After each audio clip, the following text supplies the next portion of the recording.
Hey, what's up? Welcome back to my channel.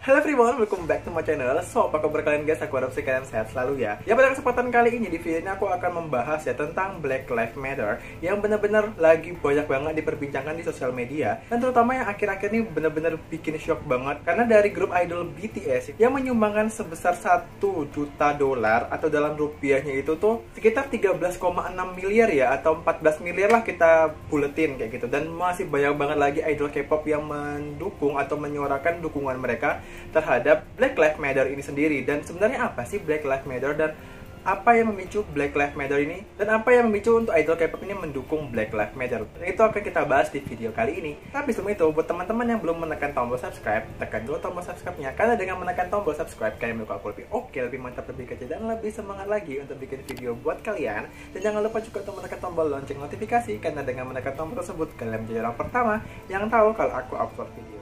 Langsung kita masuk ke pembahasannya ya. Ya, beberapa hari yang lalu, tepatnya pada tanggal 6 bulan 6 tahun 2020, Big Hit selaku manajemen yang menaungi BTS baru aja mengkonfirm bahwasannya BTS baru aja mendonasikan sebesar 1 US dollar, atau kalau dirupiahkan menjadi 13,6 miliar rupiah ya, atau kita bisa bilang 14 miliar deh, untuk gerakan BLM atau Black Lives Matter. Dan BLM sendiri itu sudah mengkonfirm ya bahwa mereka menerima transfer sebesar 1 US dollar itu pada tanggal 5 bulan 6 kemarin. Dan 1 juta US dollar itu sebenarnya angka yang lumayan besar banget ya, terutama buat kita. Dan kenapa BTS sampai mau mengeluarkan uang sebesar itu, sebanyak itu untuk BLM? Sebenarnya BLM itu apa sih? Tapi selain BTS, masih banyak banget idol K-pop yang mendukung BLM, seperti Monsta X, Henry Lau, Amber Liu, dan ada juga kemarin kalau nggak salah Dennis Secret Number ya, yang dia langsung menghapus postingan tentang BLM ini. Sebenarnya BLM ini termasuk yang sensitif banget sih, jadi aku akan hati-hati banget untuk ngomong ya. Dan misalnya aku ada salah-salah info, mohon teman-teman bisa koreksi aku dan komen di bawah. Dan nggak afdol banget sebenarnya kalau kita nggak ngebahas Black Lives Matter itu apa dan kenapa bisa muncul dan kenapa bisa hits banget di media sosial ya, dan sampai BTS itu menyumbangkan sebesar 1 US dollar. Luar biasa banget ya. Black Lives Matter itu sendiri kalau di bahasa Indonesia kan menjadi nyawa orang kulit hitam yang berarti ya, merupakan gerakan aktivis mancanegara yang dimulai dari komunitas Afrika Amerika, yang gerakan ini sendiri aktif untuk menentang kekerasan ataupun rasisme terhadap orang kulit hitam. Dan BLM ini sendiri aktif banget menyelenggarakan demonstrasi memprotes kematian warga kulit hitam di tangan polisi, dan isu-isu terkait rasisme, kebrutalan polisi terhadap warga kulit hitam, serta pengelompokan ras. Buat teman-teman yang berpikir kalau Black Lives Matter ini baru aja aktif pada tahun 2020 ini ya, sebenarnya itu kalian salah besar. Karena BLM itu sendiri aktif pada tahun 2013, di mana ada penembakan orang kulit hitam atau warga kulit hitam di tahun 2012. Yang mereka mensuarakan Black Lives Matter di tagar media sosial. Jadi banyak banget tagar-tagar yang bertuliskan Black Lives Matter yang muncul di sosial media, mungkin seperti Twitter pada tahun 2013 itu. Dan yang dimulai dari cuma tagar di sosmed gitu ya, akhirnya Black Lives Matter itu menjadi gerakan secara nasional ya, setelah 2 kematian warga berkulit hitam lainnya. Jadi sebenarnya BLM itu udah lama banget, dan BLM itu tuh bukan muncul akhir-akhir ini aja ya. Jadi sebenarnya komunitas BLM itu tuh udah lama banget. Mungkin beberapa dari teman-teman kayak penasaran ya, kenapa untuk orang kulit hitam itu tuh seperti direndahkan ya. Dan mungkin kalian pernah dengar kata N-word atau niga. Itu adalah kata-kata yang sangat kasar untuk ditujukan kepada warga kulit hitam ya, karena pada zaman dulu banget, pada peperangan saudara di Amerika Serikat ya, warga kulit hitam itu seperti budak yang diperjualbelikan, di mana tuan tanahnya itu adalah warga kulit putih. Kata niga itu kayak sebutan untuk warga kulit putih itu, atau yang bisa kita sebut sebagai tuan tanahnya ini menyebut si budak itu dengan kata niga. Jadi bisa kita bilang kalau emang rasisme terhadap kulit hitam itu udah dari zaman dulu banget ya. Dimana kata niga itu sendiri seperti menyuarakan perbandingan derajat, dimana kulit putih itu di atas dan kulit hitam itu di bawah. Jadi kayak ada kejenjangan sosial gitu ya. Dan kata niga itu benar-benar kasar banget sih sebenarnya. Tapi untuk orang yang berkulit hitam menyebut temannya sendiri ya yang kulit hitam juga dengan niga, itu kayak apa ya, cuma kayak percandaan aja. Kecuali kalau misalnya kayak kita yang kulit putih yang nyebutin ke orang kulit hitam dengan kata niga itu kayak kasar banget. Yang menjadi pertanyaan juga, kenapa BLM ini mulai diperbincangkan kembali di sosial media di tahun 2020 ya, padahal sementara BLM ini udah ada di tahun 2013. Itu karena kasus terbunuhnya George Floyd ya, warga Amerika Serikat yang berkulit hitam juga, dimana Floyd ini meninggal di tangan polisi ya. Yang sayang banget, dimana sebenarnya seorang polisi itu harus melindungi kita, tapi ini malah membunuh warganya sendiri. Ya, George Floyd itu sendiri adalah warga kulit hitam ya, jadi makanya di sini muncullah Black Lives Matter itu. Tapi kenapa kok bisa Floyd ini terbunuh oleh polisi? Jadi aku akan ngerangkum ceritanya ya. Jadi cerita awalnya itu adalah di mana sebuah supermarket atau minimarket lah ya, yang melaporkan ke 911 bahwa terjadilah transaksi dengan uang palsu. Yang di sini kita bisa bilang kalau yang melakukan transaksi uang palsu itu adalah George Floyd. Yang pada saat itu dia sedang mabuk ya, dan si kasirnya ini kayaknya langsung sadar nih, wah ini uang palsu nih, dan meminta untuk si George Floyd ini untuk mengganti uangnya lah. Tapi katanya George Floyd ini nggak mau, karena dia ngerasa juga itu uangnya asli, bukan uang palsu kayak gitu. Dan akhirnya datanglah aparat polisi untuk menciduk si George Floyd ini. Polisi sendiri itu ada 4 orang ya yang datang, itu Derek Chauvin, terus ada Thomas Lane, terus ada Tao Tao dan J. Alexander, dimana salah satunya juga ada yang orang Asia seperti kita. Pasal uang palsu yang diberikan Floyd itu sekitar $20 atau sekitar 280.000 rupiah ya, dan itu harga yang sangat kecil sekali dibanding sebuah nyawa menurutku. Jadi pas saat polisi datang ini, si George itu lagi ada di mobil ya. Jadi George Floyd langsung disidak sama polisi dan langsung diinformasikan kalau dia katanya sedang mentransaksikan uang palsu, dan langsung dibantah oleh George Floyd itu sendiri. Sebenarnya kalau kata si yang punya minimarket ini yang ngelihat dari CCTV, katanya si George Floyd ini nggak ada penolakan sama sekali, nggak ada berusaha untuk kabur sama sekali. Cuman katanya emang pas si George Floyd itu lagi mau dibawa ke mobil polisi, dia langsung kayak turun gitu kan, kayak tiarap gitu biar nggak dibawa gitu sama polisi, karena dia nggak merasa bersalah.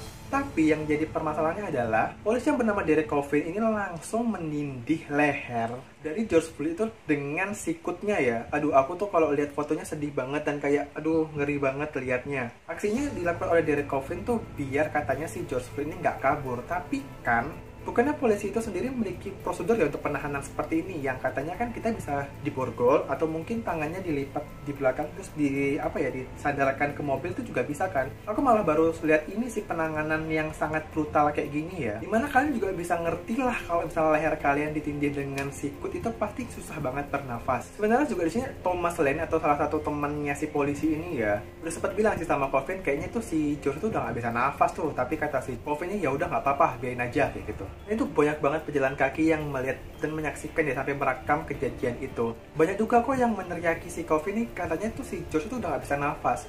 Sementara George-nya itu sendiri juga emang udah nggak bisa nafas, dia juga udah bilang tolong dan udah menyebut kata mama. Itu kayak aduh sedih banget, sumpah serem banget aku bayanginnya. Tapi si polisi itu kayak nggak bergeming sama sekali dan masih ada di posisi itu menekan lehernya si George Floyd itu loh. Bahkan sampai diteriakin oleh warga sekitar pun si Chauvin ini nggak bergeming guys, dia masih tetap di posisi yang sama. Dan akhirnya si Floyd itu udah nggak bergerak ya, dan benar-benar kayak kita udah bisa menyimpulkan kalau dia meninggal. Tapi Chauvin ini tetap tidak bergeming guys, dia pun dia tahu kalau Floyd itu udah nggak bergerak ya, dan dia tetap ada di posisinya gitu loh dan nggak mau bergeming. Sehingga akhirnya ada salah satu warga yang berteriak untuk memeriksa nadinya. Len lah yang akhirnya memeriksa nadinya dan menyebutkan kalau dia sudah tiada. Dan sudah ada informasi seperti itu pun si Chauvin ini belum juga beranjak dari situ ya. Bisa kita sebutkan kalau Chauvin menindih lehernya Floyd dengan lutut itu ada sekitar 8 menit 53 detik atau hampir 9 menit. Oh tidak, ngebayangin aja aku udah ngeri banget guys. Ambulan datang 20 menit setelah itu ya, setelah dipanggil gitu kan. Aduh, sayang banget sebenarnya. Dan ada berita yang simpang siur juga kalau katanya sebenarnya uangnya itu nggak palsu guys. Jadi belum ada bukti nyata kalau sebenarnya Floyd itu mengeluarkan atau menggunakan uang palsu. Tapi polisi udah melakukan tindakan yang seperti ini, padahal belum ada kepastian kalau uang yang dipakai Floyd itu adalah palsu guys. Sehingga terjadilah kemarahan warga ya, karena bisa jadi sebenarnya Floyd itu meninggal sia-sia. Jadi kayak nggak ada angin, nggak ada hujan, dia nggak punya salah apa-apa, tapi dia bisa meninggal di tangan polisi gitu loh guys. Dan akhirnya si keempat polisi ini dipecat dari posisinya sebagai polisi ya, tapi itu nggak adil guys. Menurutku pribadi, bahkan menurut semua warga itu nggak adil, dimana pembunuhan ini cuma dibayar dengan pemecatan. Itu kan nggak adil banget. Harusnya mereka juga diberikan hukuman yang setimpal, bisa jadi paling ringan penjara lah, paling berat ya mereka dihukum mati juga gitu. Dan sampai sekarang masih banyak banget demo-demo dari warga-warga Amerika ya yang menuntut keadilan untuk warga kulit hitam gitu. Dan yang sebenarnya aku agak khawatir ya, karena sekarang kan masih lagi pandemi corona gitu, dan Amerika termasuk yang tinggi banget kan jumlah terkontaminasinya. dan mereka berdemo rame-rame kayak gitu. Dan hal yang bikin aku jadi lebih khawatir adalah takutnya mereka ketular gitu loh. Ya aku harap sih semoga pendemo-pendemo ini tetap sehat selalu dah ya, biar bisa mendukung untuk Black Lives Matter ini sendiri. Dan aku sebenarnya sangat-sangat mendukung Black Lives Matter ini karena aku nggak ngerti di tahun 2020 kenapa masih ada rasisme. Sebenarnya kita tuh manusia itu satu derajat gitu loh guys, kenapa harus masih ada perbedaan antara kulit hitam dan kulit putih? Dan aku masih nggak nangkep kenapa harus ada perbedaan itu. Kalau emang mau kembali lagi di masa perbudakan, itu tuh udah nggak masanya. Sekarang itu udah tahun 2020 loh. Kenapa masih ada hal-hal rasis seperti ini gitu loh. Sampai katanya punya minimarket itu trauma untuk menelpon polisi. Jadi katanya dia nggak mau lagi kalau ada kejadian apa-apa untuk menelpon polisi. Ya harapanku adalah kasus ini adalah kasus terakhir ya untuk rasisme terhadap warga kulit putih. Harap dengan kasus ini benar-benar semua warga itu tuh melek mata, terbuka matanya, dan tidak ada lagi lah istilah-istilah rasis terhadap warga kulit putih. Dan aku juga harap untuk warga yang ditinggalkan semoga bisa tabah dan diberikan kesabaran ya. Dan untuk teman-teman warga Amerika Serikat yang sedang demo, benar-benar jaga banget protokol kesehatan, jangan sampai kalian malah ketular dan itu memberikan dampak yang lebih negatif lagi untuk warga negara Amerika Serikat. Oke, sekian sih guys cerita aku tentang Black Lives Matter yang sangat-sangat ironis dan menyedihkan ini ya, dimana sebuah nyawa itu bisa menghilang cuma karena uang $20 atau 200 atau 300 ribu lah kita bisa bilang ya, dan bahkan dibayar cuma dengan dipecat. Itu kayak gak masuk akal menurutku. Selama aku ada salah-salah kata atau mungkin ada salah-salah informasi, kalian boleh bebas banget berkomentar di kolom komentar, tapi pakai kata-kata yang sopan ya, biar kita sama-sama enak berdiskusinya. Dan misalnya kalian senang video aku, jangan lupa untuk menekan tombol like-nya dan share ke semua sosial media kalian biar makin banyak yang tahu aku. Oke, see you next video guys, bye bye.